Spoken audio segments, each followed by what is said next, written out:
Hey everyone, it's Raul with R&D Moving and Storage Supplies. We're back for another video on box size adjustments. In the previous video, we showed you how to turn this box into this box. We pretty much reduced it to half size. An interesting video. We mentioned it's exciting to be able to learn how to do this because it gives you a lot of freedom when it comes to adjusting the sizes of your boxes. Sometimes you have a box that's just not short enough, and instead of knowing how to do it and be able to change the box size, they throw away their plans, and sometimes they fill up the box with extra insulation, extra bubble newsprint, Kraft paper or whatever, or even loosefil peanuts, so that the product is bouncing all around. So they end up wasting a lot of money.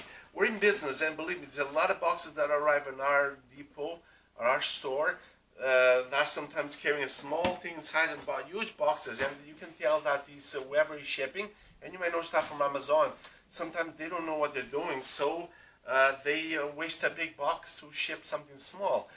For a big business like Amazon, business like that, it doesn't really make much of a difference because they are so big and they earn so much money and they pay so little in shipping to companies because they do so much business.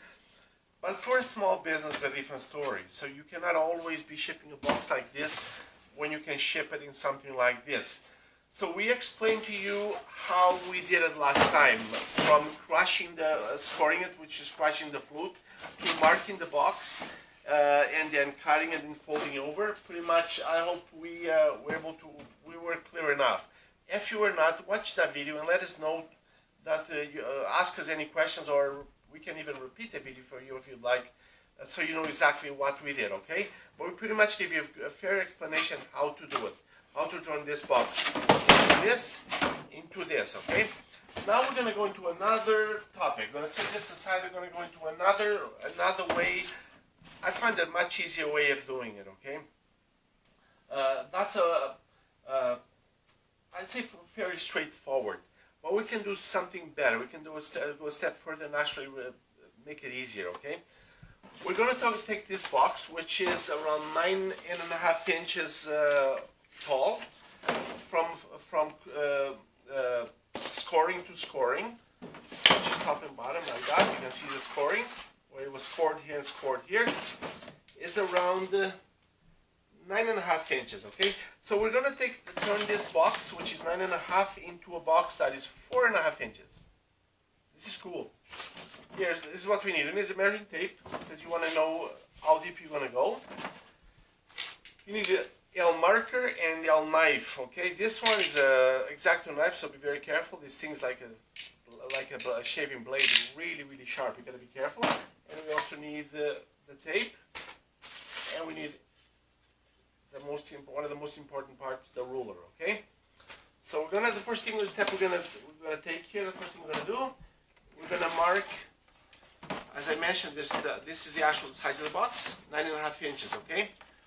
We're gonna mark 4.5 inches. Actually, you know what? Let's make it a little different. Let's make it 5 inches tall, okay? To be a little simpler, 5 inches tall.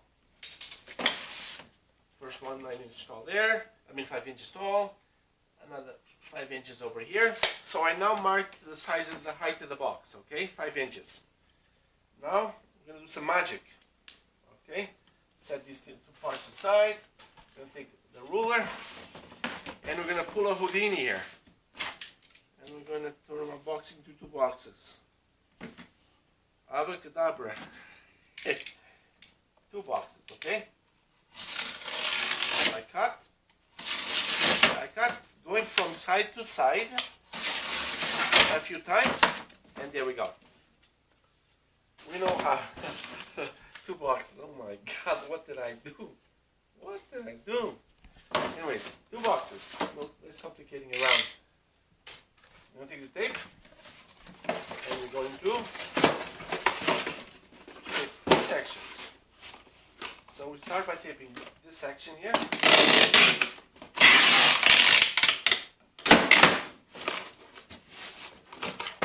One box. And we'll take the other one here.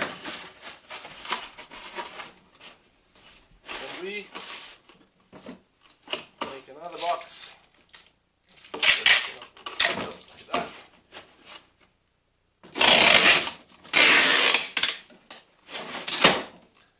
So now, we set this aside.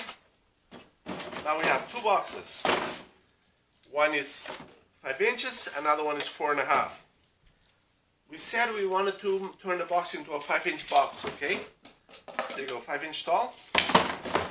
So you probably guess what I'm going to do, right? What I'm going to do is I'm going to put these boxes together like this and go 1, 2, 3. There we go. I'm going to explain how I did it. Okay?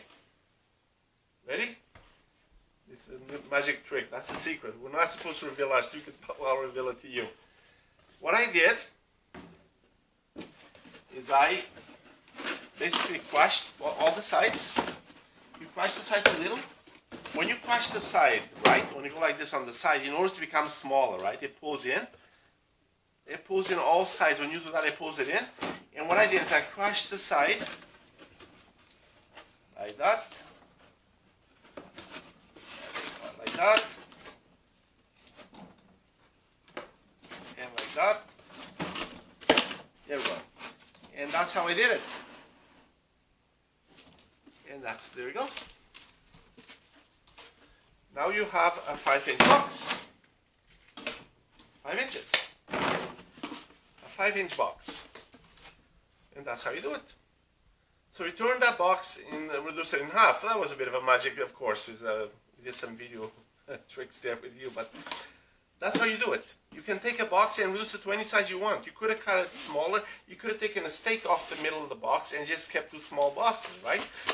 A good thing about another benefit to this that I'm not sure if you noticed, is by cutting and inserting on the box one inside the other, both pieces together, I now double double the strength of the box. We turned a box into a single wall box from a single wall box to a double wall box. We mentioned the difference in a previous video, okay? Double wall box is really strong. I can pretty much use this as a stool right now and stand on it because it won't crash because it's so strong. So when you're shipping your items, not only do you end up with a smaller box, you save money on the size of the box because now the shipment is cheaper, but you also double the strength of the box. Also, this can be done not only with a small box, because I chose a small box to make it easy, easy to see and simpler to work, right? But you can use a tall box as well. You don't have to just do a small box. You can take a very tall box, and what you do, you take the size of the box at the bottom, what you chose. You take the top, most often around half inches smaller than the bottom, because you don't want the top part to be taller than the bottom part. And you can take a steak off the middle of the box, so you really shrink the box. So you end up with a small box, you end up with double the protection all around, and the most important part for the small business dudes, small business people, we're one of those, it saves you on shipping costs. Because now the box is not even half the size in some cases. So you save a lot of money, okay? You save on insulation or packaging materials. It's a benefit all around. And you also pull the fast one on the box sellers, because now you don't have to go there and buy a second box. Oh shoot, I shouldn't say that because we sell boxes. But anyways, our aim here is to help you, is to guide you and instruct you, and hopefully be of great help to you, okay?